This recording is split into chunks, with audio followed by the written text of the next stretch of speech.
A corrente dela sai do ar por algum motivo técnico, ela faz um monitoramento de eventos do concorrente. Quando a empresa, a concorrente sai do ar, ela automaticamente dá desconto nos produtos dela. Automaticamente. E quando a outra empresa volta ao ar, ela volta ao preço normal. E aí a outra empresa demorou meses para descobrir que isso estava acontecendo, porque ela percebia que ela perdia muito negócio toda vez que dava uma parada no sistema. Porque quem acabou comprando lá por preço voltava lá primeiro da próxima vez. Esse é um correlacionamento de vento, muito mais negócio, não de segurança, muito interessante. Mas que pode vir a reboque o sistema de segurança junto. Exatamente. Então, assim, isso, por exemplo, já demonstra, quando mostrado isso, é que a primeira empresa para resolver o problema comprou a segunda. Né? Mas se não desse para comprar, o que o CIO da primeira empresa faria? Olha o que acontece quando eu pago. Olha quantos milhões eu perco de negócio. Paga fácil, um melhor sistema, uma continuidade maior do serviço. Então, esse tipo de visibilidade não é muito difícil. E achar profissionais que consigam entender isso que vocês estão falando, tudo assim. Você lembra há 5 anos atrás, quando a gente procurava profissionais de marketing que conseguisse extrair informação das redes sociais? Hoje tem. 5 anos atrás era uma loucura, né? O que é rede social? Hoje esse problema existe hoje, não tem como casar esse tipo de coisa. Mas aí eu já estou entrando numa outra esfera da neurociência, né? Para poder predizer quais são as decisões que uma pessoa vai ter mediante um conglomerado de efeitos. Efeitos. Esse é o nirvana que eu falei. Se você fizer isso, você consegue relacionar. Porque, gente, vamos ser pragmáticos. Tecnologia para monitorar logs e eventos internos, usando ou não Big Data, tem. É botar um no bolso. Agora, esse evento técnico está lá. É o link, é o incidente, é a tentativa de invasão. Quando a gente correlaciona com eventos externos, é muito mais difícil. Ela realmente é algo que extrapola a questão técnica. É comportamental. Só complementando, acho que essa parte do externo tem muito a ver com que eu comentei, uma rede de inteligência. Então, hoje, eu consigo manter contato com pessoas tanto do mercado financeiro do Brasil, quanto pessoas que estão espalhadas ao redor do mundo, para a gente trocar experiência e trocar situações específicas. Por exemplo, o Brasil agora, nos próximos meses, vai sediar a Copa do Mundo. Então, isso é um evento interessante e que a gente está olhando e está monitorando um aspecto de segurança da informação. Entendeu? Então, eu acho que é super importante essa parte dos eventos externos e a gente tentar descobrir o que isso pode causar dentro do segmento de cada um. Porque aumenta o seu risco. Exatamente. Pode aumentar, pode ter uma situação específica que a gente identifique. Né? Então, a gente tem escutado falar de muitas manifestações na época da Copa, então cada um tem que conseguir identificar isso e fazer o correlacionamento com o evento. Seja, como ele comentou, os concorrentes aproveitando, ou você se proteger, ter um caminho alternativo, ter uma contingência, do que vai impactar a segurança da informação. Eu queria só complementar, como você falou ali, né, de prever o futuro, que isso é difícil, mas na minha experiência também tem muita coisa simples que dá para prever. Né? É lógico que a gente vai só sustentar. Cuidado para a gente daquela história, né, do ótimo ser inimigo do bom. Né? Então eu tive uma experiência simples, né? Quando eu estava na VTEC, eu tinha que fazer a loteria da Caixa, antigamente ela tinha um site, né? Quando fazia só informativo, ia passar para ser um site ativo com relacionamento com os lotéricos, essa coisa toda. Eu estava numa reunião, o pessoal explicando isso, a parte do negócio, e o próprio pessoal do negócio perguntou: Edson, mas a gente fazendo isso, vai trazer mais algum risco? Né? Eu disse: vai. Porque a gente antes é só informativo, endereço. Né? Na hora que você interage, na hora que tiver uma insatisfação de lotéricos, ou na hora que tiver uma insatisfação disso, ou questões políticas, né, depois aparecer, vai ter ataques. Né? Tá certo? Então, agora o que eu achei interessante, assim, que eu achei que aquele cara de negócio estava sensibilizado. Né? Talvez até eu depois chegasse a essa conclusão, mas a reunião foi rápido. Disse: será que isso não vai complicar essa coisa? Eu digo: vai. Se a gente vai ter mais exposição e vai ter mais interação, essa parte técnica agora a gente vai ter que proteger mais. Então, só assim, é difícil, mas com certeza, né? Às vezes tem aquela coisa que você faz, é o 20-80, né? Talvez você fazendo às vezes 20%, você consiga cobrir 80% das situações. E vai ter situações realmente muito complexas. Anderson, eu tenho uma pergunta aqui que eu gostaria de direcionar para você. Quais alternativas para atuação rápida e eficaz a eventos que impactam a segurança da informação? Primeiro, eu acho que você tem que ter ferramentas para identificar. E se não for por meio das ferramentas que identifiquem, você tem que ter as pessoas muito bem treinadas para levantar a mão e chamar o profissional de segurança da informação e comentar o que está acontecendo. Partindo disso, eu acho que a ação, ela necessita ser rápida e você precisa interagir em um grupo de investigação, um grupo que vá até a causa raiz, levante quais foram as razões para aquilo acontecer, e você começa a colocar em prática as suas contingências, se for necessário, ou você aplica uma correção. Então, eu acho que, basicamente, respondendo a pergunta assim, de uma forma muito clara, a velocidade da resposta está focada na comunicação.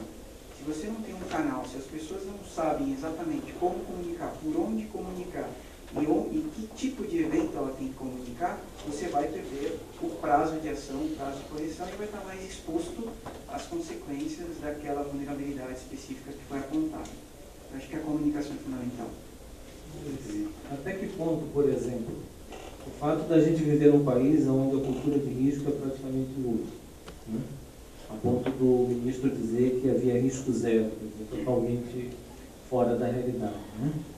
O fato de vivermos também num país onde questão de educação e treinamento são colocadas num segundo plano, né? E comunicação, então, é um problema também muito sério nas empresas, porque as pessoas têm dificuldade até de se expressar, né?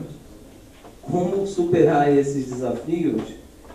Justamente nessa questão. Às vezes o camarada pode ver até uma vaca entrando dentro da empresa e achar que aquilo não é um evento que vai atrapalhar a segurança da informação, embora a vaca possa destruir o servidor, né? Só dando um exemplo bem esdrúxulo, que é para a gente pensar a respeito, né? Só treinamento bastaria? O exemplo que vem de cima, por exemplo, num país como o nosso, né? Embora seja aí para o Leonardo, né? Eu não sabia de nada, eu nem li o relatório e outras coisas mais. Quer dizer, é complicado tudo isso, né? O que vocês acham a respeito disso? Posso dar uma opinião rápida, né? Eu sempre quando falo da questão da segurança da informação, né, às vezes no início das aulas eu pergunto aos alunos o que é que eles acham de dificuldade. É um monte de coisa. E aí eu lembro o seguinte, olha, a gente tá colocando a segurança da informação dentro de uma organização ou dentro dentro de um país. Quer dizer, e cada organização tem as suas limitações. Quando se fala dificuldade de comunicação em segurança da informação, normalmente a empresa tem dificuldade de comunicação em tudo, tá? Aí, lógico, segurança da informação vai ter dificuldade de comunicação, né? Clima organizacional, tá? O pessoal não quer saber nada. Terminou meu expediente, bati o ponto, né, antigamente, né? Bati o ponto, a vaga está entrando, pode ir, terminou meu expediente. Tá? Não tem comprometimento. O cara não tem comprometimento com a segurança, não tem comprometimento com a empresa, não tem comprometimento com nada. É lógico que uma segurança nessa organização vai ter mais dificuldades, né? Então, às vezes, fica pensando, é dificuldade da comunicação da segurança, é dificuldade que ninguém vê uma vaca entrando. Pessoal, a gente está dentro de um ambiente, normalmente vai ser o problema da organização. Minha sugestão, você vai ter que analisar esse ambiente e considerar no teu plano de ação. Eu falei ali só da maturidade, mas a gente vê a maturidade para fazer um plano de ação, né? E até para chegar e dizer, né? Olha, eu como gestor de segurança, você até que ser como profissional, diz, desculpe, eu vou embora, porque aqui eu não vou conseguir fazer nada. Tá certo? Ou eu vou fazer, mas eu sei que vai ter muita dificuldade. A empresa que resolve esse problema distribuindo um crachá para lá. Aí de visitante ou de fornecedor? Deixa eu falar uma coisa aqui. Eu trabalho há 35 anos, né? E já tive a sorte de trabalhar, amo esse país, solto também com essa nossa cultura, mas também já tive a sorte de trabalhar em outros países, mais e menos evoluídos que o Brasil. E se por um lado essa nossa cultura da desorganização é forte, por outro também eu nunca vi um país resolver tão rapidamente o problema quando ele aparece como o brasileiro. O brasileiro é aquele cara que não desiste nunca. Então, hoje eu tenho até um nível bom, eu diria, eu tenho um nível bom de controle de segurança. Mas eu trabalhei, já fui gestor de TI, em empresas em que esse nível era muito mais baixo. Mas na hora que acontecia um incidente de segurança, rapidamente a gente montava um time e resolvia o problema. E eu já vi isso em países considerados de primeiro mundo, onde quando acontece incidente de segurança que não está escrito, e é difícil estar escrito, aquilo que está escrito é fácil, né? E as pessoas ficam batendo cabeça, ficam como loucas, não saem do lugar. Passa-se horas, o incidente está do mesmo jeito, as pessoas estão discutindo em que capítulo da norma, em que papel de responsabilidade, em que job description isso está escrito. Então, eu acho que esse é um problema e essa é uma oportunidade, o jeito do brasileiro.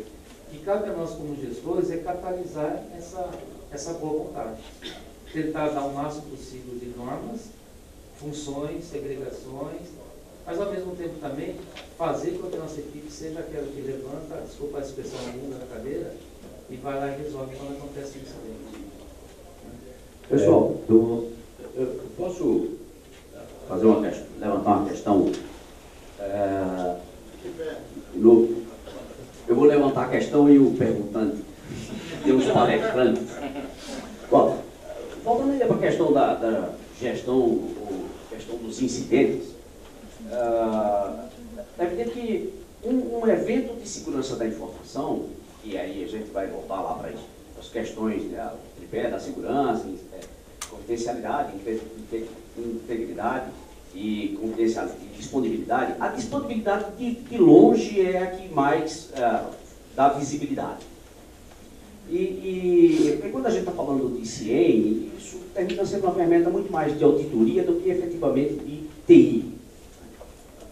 E aí a questão é, e os eventos de TI, quando acontecem, que geram problema de indisponibilidade, porque o meu processo de TI ainda não está bem definido. Por exemplo, alguém abriu um chamado lá no helpdesk que a aplicação está lenta. 3 horas depois a aplicação continua lenta e daqui a pouco parou porque encheu o log. Isso é um evento de TI que gera um problema de segurança da informação e os processos de TI, dependendo do grau de maturidade da empresa, não foram seguidos. O CIEM não iria resolver uma questão dessa. Como que a gente se posiciona? Eu acho que realmente ele não resolveria. Ele poderia tentar alertar anteriormente, poderia ter detectado, por exemplo, que a base estava enchendo, poderia ter detectado que aquela aplicação lá que parou, ela já estava num estado crítico e talvez uma ação teria sido tomada antes. Mas lidar com a falta de processo ou com a falta de conhecimento da pessoa, a tecnologia sozinha realmente não vai fazer. Ela pode ser um parceiro para fazer isso, e até ligado à pergunta dele também, onde não há consciência nenhuma de segurança, é muito difícil. A gente fala muito disso em DLP. O DLP é uma ferramenta que ela traz alguns controles, mas eu costumo dizer assim, se o cara realmente está mal intencionado e ele quer levar a informação para fora, é bem provável que ele vai conseguir, mesmo com o DLP.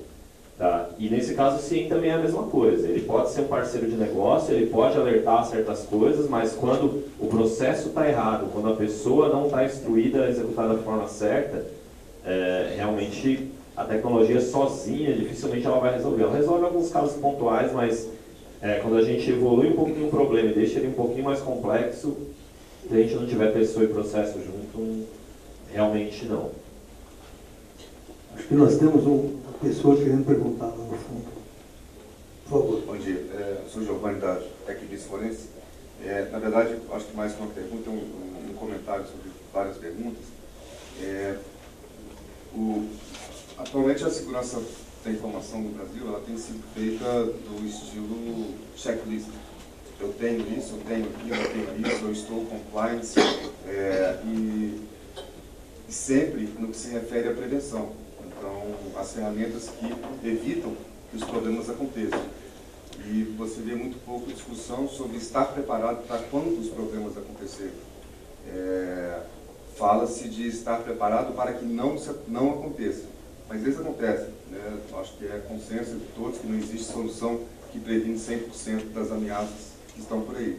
Então, eu acho que a consciência de que o problema vai acontecer e a organização para enfrentá-lo, ao invés de improvisar, é que deve ser uma solução mais coerente em relação à mitigação de risco. Você sabe o que fazer no momento de contenção e gerenciamento de danos.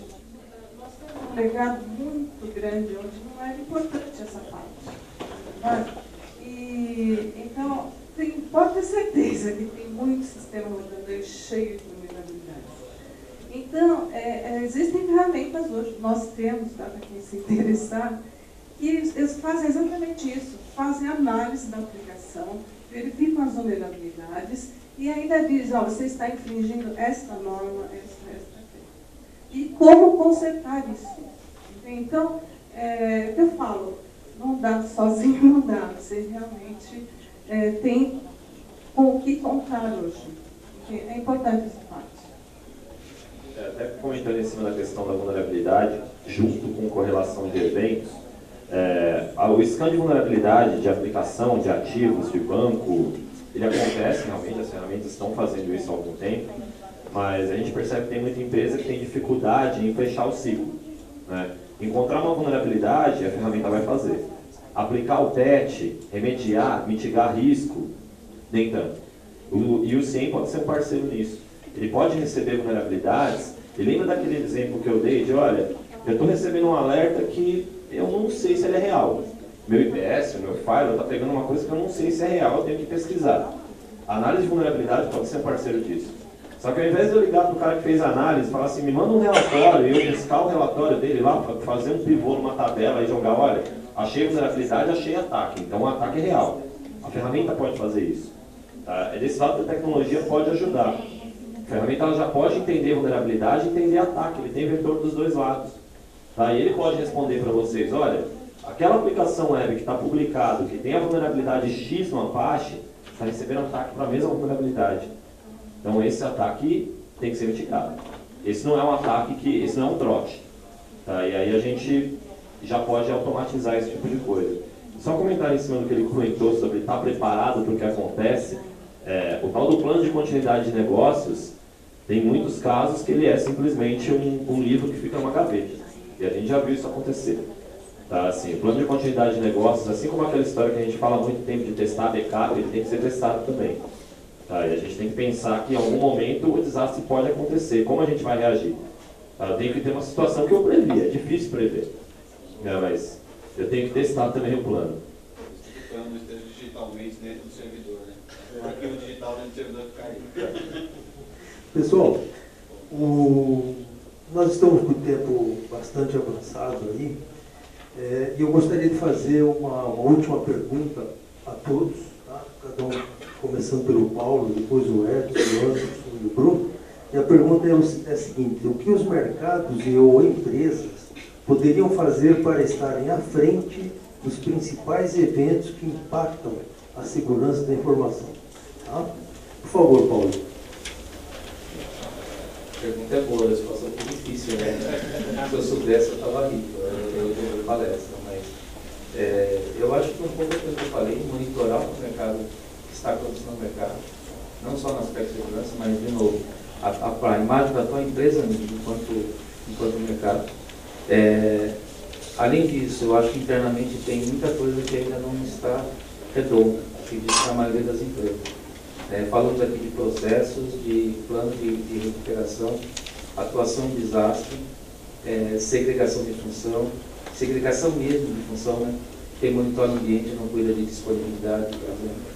Ainda não é um modelo perfeito como as empresas praticam, para a gente chegar nessa questão. Quando a gente fala de processo, naturalmente, quem faz o processo olha o mercado para ver se tem ferramenta para aquilo e traz como matéria de processo, porque é o processo que direciona a ferramenta, não o contrário. Acho que a resposta é essa.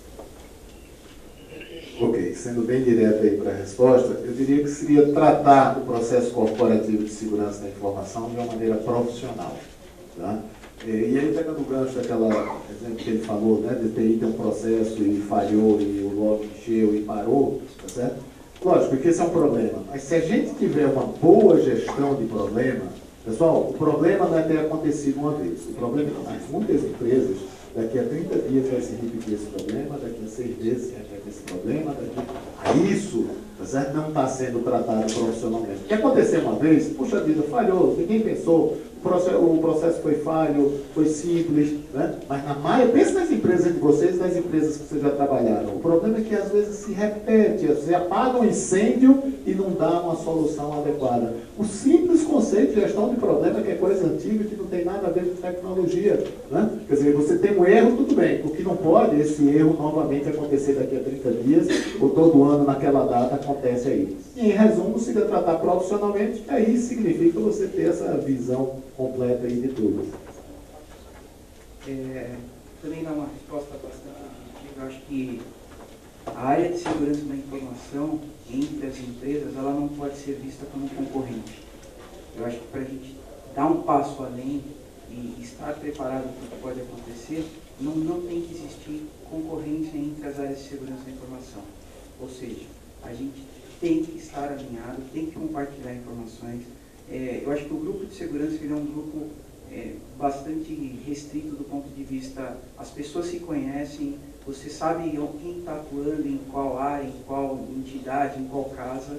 Eu acho que o importante é a gente se organizar para trocar ideias, para trocar informação e que para todo mundo não fique isolado dentro da sua casa, tentando implementar coisas, sendo que uma outra pessoa teve sucesso ou está alerta por uma situação específica. Acho que esse é o ponto, sem concorrência. Até em cima do que o Edson falou, concordo bastante. Eu acho que a palavra de se profissionalizar é bastante forte. Isso faz grande parte do nosso trabalho, fazer com que segurança seja visto como parte importantíssima do negócio. E isso acontecendo, é claro, a gente vai seguir todas as normas e todos os procedimentos que a gente conhece há algum tempo, né? Algumas coisas que a gente fala o tempo todo parece até meio clichê, né? Processo, pessoa, tecnologia, disponibilidade, integridade e confidencialidade, mas assim, não tem como fugir muito disso. Tá? Até do lado do vendor, né, que vocês devem achar, não, eu não vi esse cara querendo falar que tem uma caixa mágica que vai fazer tudo, não vai. Tá? A gente tem que estar do lado do processo, tem que fazer com que segurança seja pensado como algo profissional, e assim, sem dúvida, a gente vai subir o nível de maturidade. É sempre difícil dizer em que nível a gente vai chegar. Você está muito perto do 100%, você chega no 100%, acho difícil. É igual a história do risco zero. O risco ele sempre vai existir, mas a gente tem que calcular e tem que saber mitigar. Perfeito. Pessoal, apesar do avançado do horário, alguém gostaria de fazer uma colocação, alguma pergunta? Levanta a mão. Tudo bem? Gente, eu queria agradecer então aos debatentes aqui, aos debatedores, né? Eu espero que tenha alcançado um nível que vocês estavam precisando aí, a nível de informação, a nível de esclarecimento. De qualquer forma, eles vão continuar por aqui. Nós agora vamos aproveitar o almoço oferecido pela IDET, né? E logo na sequência teremos mais 3 painéis. Meu nome é Fábio Salles, sou associado do ISA, trabalho para a IBM e trabalho com gestão de identidade há um pouco mais de 10 anos. Vou fazer só uma breve apresentação aqui sobre gestão de identidade e depois nós vamos convidar os nossos debatedores. Então, só recapitulando aí o que é gestão de identidade, porque ela está dentro de um simpósio de GRC. Nós temos aí o começo de gestão de identidades, quando a gente gerenciava apenas os usuários, né?